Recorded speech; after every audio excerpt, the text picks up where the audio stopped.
न कांग्रेस का यहाँ एकाधिकार रहा, न भाजपा का यहाँ कभी कब्जा रहा। ये फालतू में क्यों हमें साथ में दे रहे हैं कि वास्तव में विकास किसने किया है। देखो, जनता की बोलियां लगाई जा रही हैं, उनको लुभाने का प्रयास किया जा रहा है। मध्य प्रदेश का महासंग्राम जारी है और इस दौरान जो दोनों सेनाएं हैं उन्होंने अपनी कमर कस ली है। हम मौजूद हैं बदनावर विधानसभा में और यहाँ मेरे साथ मौजूद हैं पत्रकार साथी, जिनसे हम जानेंगे कि इस विधानसभा की हकीकत क्या है, यहाँ का विकास कैसे हुआ है और किस तरह से बदनावर विधानसभा हर बार अपना फैसला सुनाती है। सबसे पहले हम बात करेंगे, आपका शुभ नाम? महेश पाटीदार। महेश जी से। महेश जी, ये बताइए कि बदनावर विधानसभा जो है वो हर बार किस तरह से व्यवहार करती है? देखो, बदनावर विधानसभा सामान्य विधानसभा की श्रेणी में आती है और यहाँ जब जब भी चुनाव होता है माहौल कुछ और लगता है, किंतु परिणाम और कुछ आता है। जनता कह के नहीं करके दिखाती है। यहाँ की जनता मौन रहती है, किंतु परिणाम अपना जो है मतपेटी में देती है। यहाँ 14 बार जो चुनाव हुए हैं उसमें 7 बार भाजपा का विधायक चुना गया है, वहीं 7 बार कांग्रेस का विधायक चुना गया है। इसलिए यहाँ ये चुनाव बदनावर की जनता अपने विवेक से करती है। न कांग्रेस का यहाँ एकाधिकार रहा, न भाजपा का यहाँ कभी कब्जा रहा। यहाँ पलट पलट कर जनता ने हर 5 सालों में यहाँ सत्ता बदल जाती है, सीट बदल जाती है। नहीं, 2 बार छोड़ के यहाँ ऐसा हुआ है कि हर बार यहाँ का विधायक बदला है, किंतु 2 बार 2 विधायक रेगुलर बने थे। और इस बार क्या होगा, क्योंकि दोनों पुराने चेहरे राजवर्धन सिंह जी और भंवर सिंह जी यहाँ दोनों तीसरी बार मुकाबला कर रहे हैं।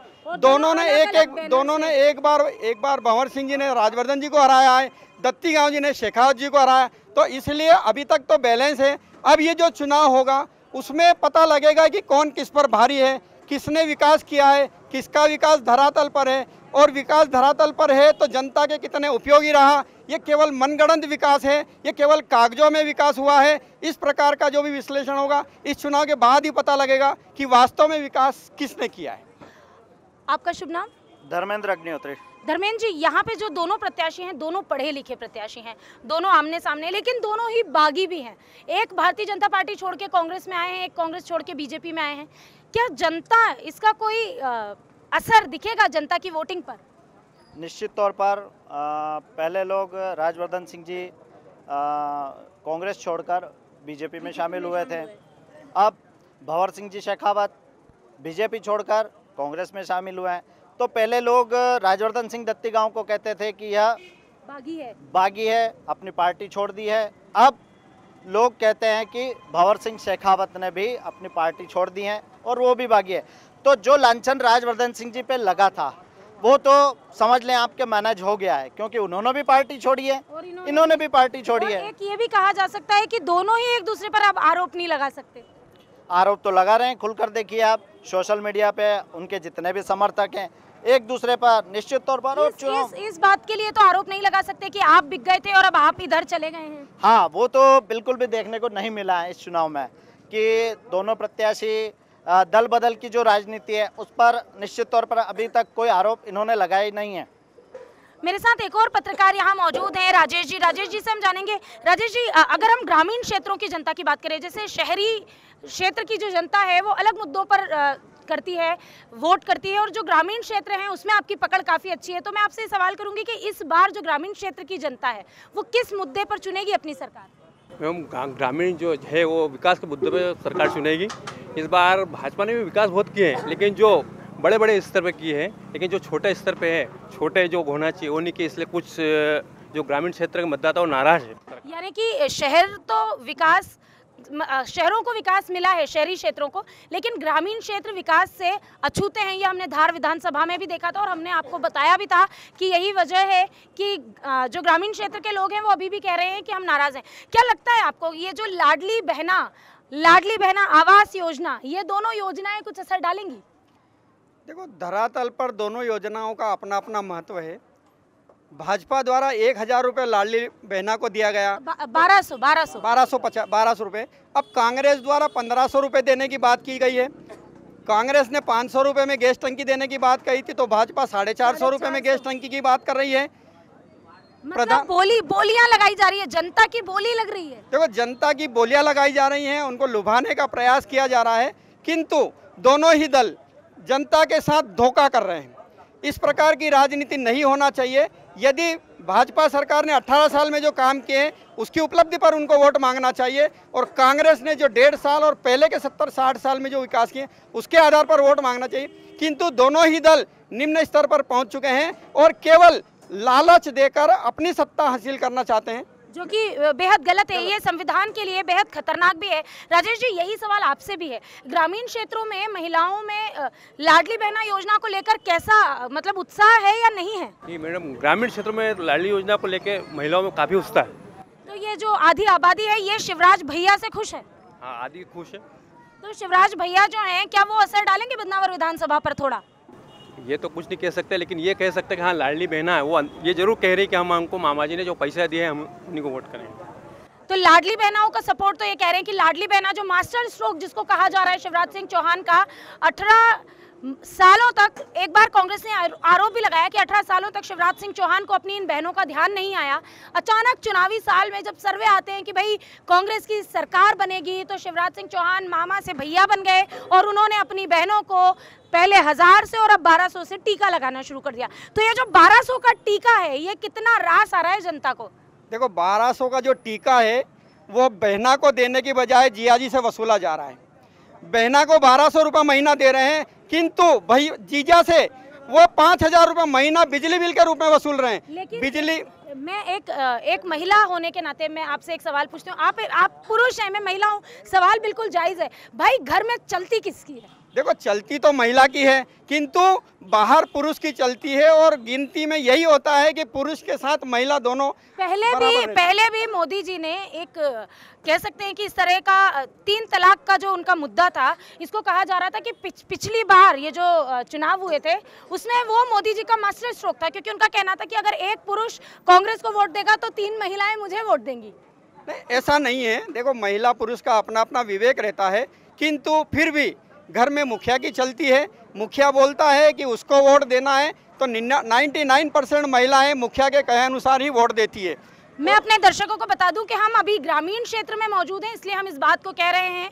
मेरे दर्शक जो मुझे देख रहे हैं बड़े शहरों से, वो जानते हैं कि उनके यहाँ की महिलाएं अपने स्वविवेक से ये निर्णय लेती है। और हम बात कर रहे हैं बदनावर विधानसभा की। इस परिप्रेक्ष्य में ये हमसे ये जो हमारा डिस्कशन है वो चल रहा है, और इनका कहना है कि बदनावर विधानसभा की अगर हम बात करें तो यहाँ पुरुष जो होता है वो जब ये कहता है कि भैया ये करने से हमारे क्षेत्र का भला हो सकता है, तो महिलाएं उसके आधार पर वोट करती है। बिल्कुल, पुरुष जो कहता है वही महिलाएं करती है, और 99% करती। मैं आपको इसका एक प्रत्यक्ष उदाहरण बताता हूँ कि सरकार ने महिलाओं के लिए 50% सरपंच के पद आरक्षित किए हैं, किंतु जो महिला सरपंच बनी है वो कभी भी पंचायत में जाकर नहीं बैठती, और उनके सारे काम उनके पति ही संचालित करते हैं। जो विधायक महिला बनती है उसके पति भी विधायकी संचालन करते हैं। जनपद के अगर कोई पद है तो सारे पद और पुरुष ही संचालन करते हैं। इसलिए मैं ये कह सकता हूँ, दावे के साथ कह सकता हूँ कि बदनावर तो ठीक, मध्य प्रदेश की आधे से ज़्यादा जनता 99% महिलाएं अपने पति के कहने से ही वोट करती है, अपने घर के मुखिया के कहने से ही वोट करती है। ये जो ये कह रहे हैं कि जो मध्य प्रदेश की महिलाएं हैं वो अपने पति के कहने से ही वोट करती है, खैर मैं इस बात से पूरी तरह से ताल्लुक़ नहीं रखती, क्योंकि मैं इसे ऐसे मानती हूँ कि जो पढ़ी लिखी महिलाएं हैं, लड़कियां हैं, वो किसी की नहीं सुनती। उनको जो ठीक लगता है वो वही करती है। लेकिन मैं फिर से अपने दर्शकों को कहूँगी कि हम जिस विधानसभा में हैं इसकी अगर हम बात करें तो बिल्कुल ये बात कही जा सकती है कि इस क्षेत्र की महिलाएँ पुरुषों के कहने पर इस ये वोट डाइवर्ट हो सकते हैं। यानी अगर भारतीय जनता पार्टी वर्सेस कांग्रेस की बात करें, सरकार विधानसभा जो बदनावर विधानसभा है यहाँ से सिर्फ एक विधायक देने वाली है, या यहाँ की जनता ने कमलनाथ को भी सपोर्ट किया है? निश्चित तौर पर पिछली बार देखें आप तो राजवर्धन सिंह जी दत्तीगांव कांग्रेस से विधायक थे, और कमलनाथ जी ने जिस प्रकार के वादे किए थे, किसान कर्ज माफ़ी या अन्य भी मुद्दे, उनको देखकर ही उन्होंने मतदान किया और भारी बहुमत से राजवर्धन सिंह जी को विजय बनाया। तो निश्चित तौर पर जो प्रदेश सरकार की जो योजनाएं रहती हैं कहीं ना कहीं वह मतदाताओं को रिझाने में कारगर साबित होती है। बदनावर विधानसभा में वो एक कौन सा फैक्टर है जो सबसे ज़्यादा प्रभाव डालेगा? बदनावर विधानसभा में जो फैक्टर है वो 2 विकास पुरुष में से एक विकास पुरुष चुनना है, क्योंकि बदनावर की जनता ने दोनों को विधायक बना के देखा है, दोनों के द्वारा जो विकास किया गया है।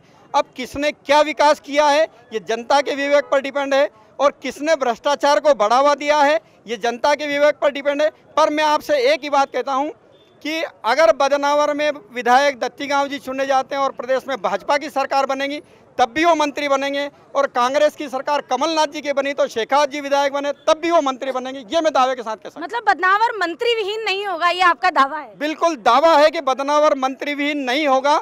दोनों पार्टी में से किसी भी की सरकार बने, दोनों पार्टी में से कोई भी विधायक बने, अगर सत्ता पक्ष का विधायक बना तो निश्चय है कि कैबिनेट का मंत्री ही बनेगा। अगर हम बात करें बदनावर विधानसभा की तो यहाँ भी नए युवा वोटर्स होंगे, क्योंकि अगर हम प्रदेश की बात करते हैं तो 22 लाख फर्स्ट वोटर्स इस बार जुड़े हैं। तो इन 22 लाख में से बदनावर में भी एक समीकरण होगा 10,000 के लगभग अगर यहाँ पर युवा वोटर्स हैं। आपको क्या लगता है, युवा वोटर ने तो वो समय नहीं देखा होगा जब बीमारू मध्य प्रदेश कहलाता था, तो उनकी तो कांग्रेस से कभी भी कोई नाराजगी रही नहीं होगी। तो जब युवा वोटर वोट करेगा तो उसका मुद्दा क्या होगा? बेरोजगारी? युवाओं का सबसे बड़ा मुद्दा तो बेरोजगारी ही रहता है, क्योंकि आज जो भी युवा है पढ़ लिख कर इतनी मेहनत करता है, उसके परिवार भी इतना खर्च करते हैं, और कहीं ना कहीं उनको जाकर एक ही मलाल रहता है कि मुझे रोज़गार मिल जाए, मुझे नौकरी मिल जाए। तो निश्चित तौर पर नौकरी और रोज़गार एक बड़ा मुद्दा है। और देखा जाए तो शिक्षा, स्वास्थ्य और रोज़गार की बात की जाए तो बदनावर में रोज़गार के लिए उद्योग मंत्री राजवर्धन सिंह दत्तीगांव और भाजपा सरकार ने यहाँ पर सोया प्लांट, जो कि एशिया का सबसे बड़ा प्लांट है, कार्य प्रगति पे है। कुछ ही समय में वह कह सकते हैं एक आध महीने में शुरू भी हो जाएगा एक प्लांट। पीएम मेगा टेक्सटाइल है और जिल फैक्ट्री है जिसमें महिलाओं को रोजगार मिल रहा है। तो कहीं ना कहीं युवाओं को जिनको रोजगार मिला है वो तो संतुष्ट होंगे, और जिन्हें रोजगार नहीं मिला है वो तो निश्चित तौर पर नाराज होंगे, और उन्हें तो रोजगार की आवश्यकता है। स्कूल और कॉलेज का एक मुद्दा नहीं हो सकता? बदनावर में आज भी कोई बहुत बड़ा स्कूल, कोई बहुत बड़ा कॉलेज नहीं आया है इतने लंबे समय से। नहीं, बदनावर में एमकॉम एमए तक का कॉलेज है। सीएम राइज विद्यालय यहाँ सेंक्शन है, उसका काम चल रहा है। किंतु मेरा यह है कि विद्यालय खोलने के बजाय शिक्षा के स्तर सुधारने में प्रयास किया जाए। जो बिल्डिंग बनाने में खर्च किया जाता है उसको शिक्षा का सुधार करने में प्रयास किया जाए। तो आज युवा वोटर इससे दुखी नहीं है, मतलब यहाँ पर जो एजुकेशन है, क्योंकि अगर हायर एजुकेशन की बात करें तो यहाँ के लोगों को निकल कर बाहर जाना ही होता है। वो यहाँ से निकल कर ही बाहर पढ़ाई करते हैं, इंदौर जाते हैं, भोपाल जाते हैं, अब तो बेंगलोर, हैदराबाद तक जाते हैं बच्चे, वहाँ जाके पढ़ाई करते हैं, नौकरियाँ करते हैं। यहाँ पर क्या संभावनाएं हैं उनके लिए? देखो, यहाँ युवाओं के लिए कोई संभावना नहीं है अब तक। तो भविष्य में हो जाए बात अलग है, बाकी अब तक यहाँ युवाओं को रोजगार के लिए कोई विशेष प्रयास नहीं है, क्योंकि यहाँ का युवा बाहर जाके सर्विस कर रहा है। और दूसरी बात मैं बता दूं कि यहाँ मध्य प्रदेश सरकार ने जब 18 साल में भर्ती के लिए केवल 1 लाख भर्ती पद खाली कर रखे हैं, उन पदों पर उन्होंने नियुक्तियाँ नहीं की हैं। और अभी जो उन्होंने अतिथि शिक्षक को लेकर नियुक्ति की है वर्ग 1 के लिए, केवल और केवल उनको झांसा देने का काम किया है। अतिथि शिक्षक अभी भी परमानेंट नहीं हुए। एक वर्ग वाले को 2 में किया गया, 2 वाले को 3 में किया गया, परंतु धरातल पर ये किसी भी प्रकार का परिणाम अभी सामने नहीं आया है। मैं आपको बता दूं, यदि कहीं प्यून के लिए भी वैकेंसी निकलती है तो एमकॉम एमए और बीएड वाला व्यक्ति वहाँ प्यून के लिए अप्लाई कर रहा है। तो ये हमारे प्रदेश के लिए इससे और खराब स्थिति क्या हो सकती है? ग्रामीण क्षेत्रों के लिए इस चर्चा को हम यहीं खत्म करेंगे। बस एक सवाल मेरा राजेश जी से है, क्योंकि मैंने आपको पहले भी बताया था कि ग्रामीण क्षेत्र से आते हैं और ग्रामीण क्षेत्र में अच्छी खासी पकड़ है। राजेश जी, आप मेरे पास आ जाइए। मैं आपसे ये सवाल पूछना चाह रही थी कि ग्रामीण क्षेत्र का जो युवा है वो क्या देख के वोट करेगा? क्योंकि ग्रामीण क्षेत्र के युवा को नौकरी से ज़्यादा खेती किसानी पसंद है। ये वो ग्रामीण जो मतदाता है वो ग्रामीण क्षेत्र में उनके खेती के लिए क्या व्यवस्था है, क्या नहीं है, बिजली पानी सब व्यवस्था को देखते हुए मतदान करेगा। तो खाद की एक किल्लत जो मध्य प्रदेश जिससे जूझा है, क्या ये वोटिंग पे इफेक्ट डालेगा? बिल्कुल डालेगा। अभी फिलहाल में जो यूरिया खाद दे रहे हैं उसके बाद साथ में जबरन में कुछ एक बोतल दे रहे हैं, उससे भी कुछ किसान नाराज है कि फालतू में क्यों हमें साथ में दे रहे हैं। यूरिया को एक बोतल आ रही है, एक टानिक आ रही है, यूरिया आ रही है। मध्य प्रदेश के ये जो चुनाव हैं ये बेहद दिलचस्प हैं। यहाँ कपड़ा फाड़ हो हो चुकी है, यहाँ तार तार हो चुकी है, जूता मार होना अभी बाकी है। लगता है 3 दिसंबर तक एक बार गुत्थम गुत्ती और जूता मार भी यहाँ हो ही जाएगा। बहरहाल मेरे साथ इस समय सारे बदनावर के वरिष्ठ पत्रकार मौजूद थे, जिनका ये कहना है कि भाई बदनावर की जनता तय कर चुकी है, वो कह कर नहीं कर कर दिखाती है, और यही वजह है कि बदनावर में हर बार जो यहाँ से विधायक प्रतिनिधि चुना जाता है वो सत्ता तक अपनी पार्टी को लेकर जाता है। बहरहाल यहाँ की जनता कितनी समझदार है, इस बार वो अपने विवेक से किसे चुनेगी ये तो आने वाला वक्त ही बताएगा। 3 दिसंबर को हम जानेंगे बदनावर विधानसभा में किसकी होगी जीत, किसकी होगी हार। अभी तो यहाँ एक कांटे की टक्कर, आमने सामने है दो बाहुबली। अगर आप जानना चाहते हैं कि बदनावर विधानसभा पर किसने कब्जा किया, किस विधायक प्रतिनिधि का या किस विधायक उम्मीदवार का क्या मूड है, क्या मोड़ है और किस मुद्दे पर चुनाव लड़ रहा है, किसके बयान के पीछे की हकीकत क्या है, तो आप देखते रहिए वीके न्यूज़। वीके न्यूज़, राष्ट्र के नाम।